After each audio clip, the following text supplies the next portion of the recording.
Music by Aryan भादु।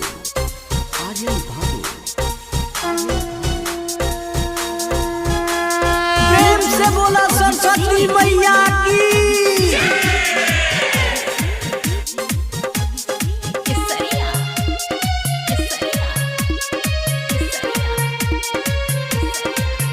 माँ शारद कहाँ तू बीना बजा रही है।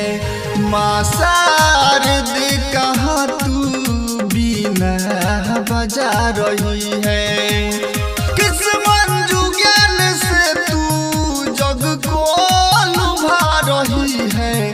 माँ शारद कहाँ तू बीना बजा रही है। माँ शारद कहाँ तू बीना बजा रही है। डीजे अभिषेक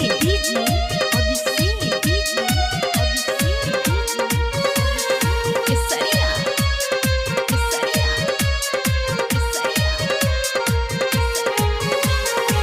हम तो बालक तेरी मैया दर पे आए हैं।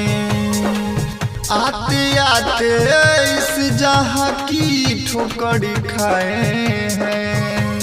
ये माँ हम तो बालक तेरी मैया दर पे आए हैं। आते आते इस जहाँ की ठोकर खाए हैं। फिर भी माँ तू मुझको क्यों इतना रुला रही है। माँ शारद कहाँ तू बीना बजा रही है। माँ शारद कहाँ तू बीना बजा रही है।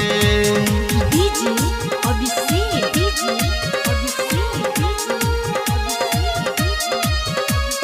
केसरिया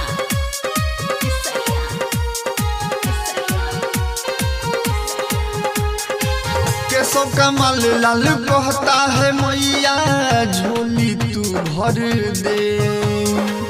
हर न जाऊं इस जहां से इतनी सी बर दे। माँ दया करो माँ। केसो कमल लाल कहता है मैया झोली तू भर दे।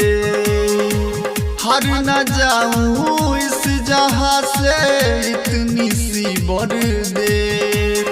पंकज पवन को माँ क्यों इतना सता रही है। माँ शारद कहाँ तू बीना बजा रही है। माँ शारद कहाँ तू बीना बजा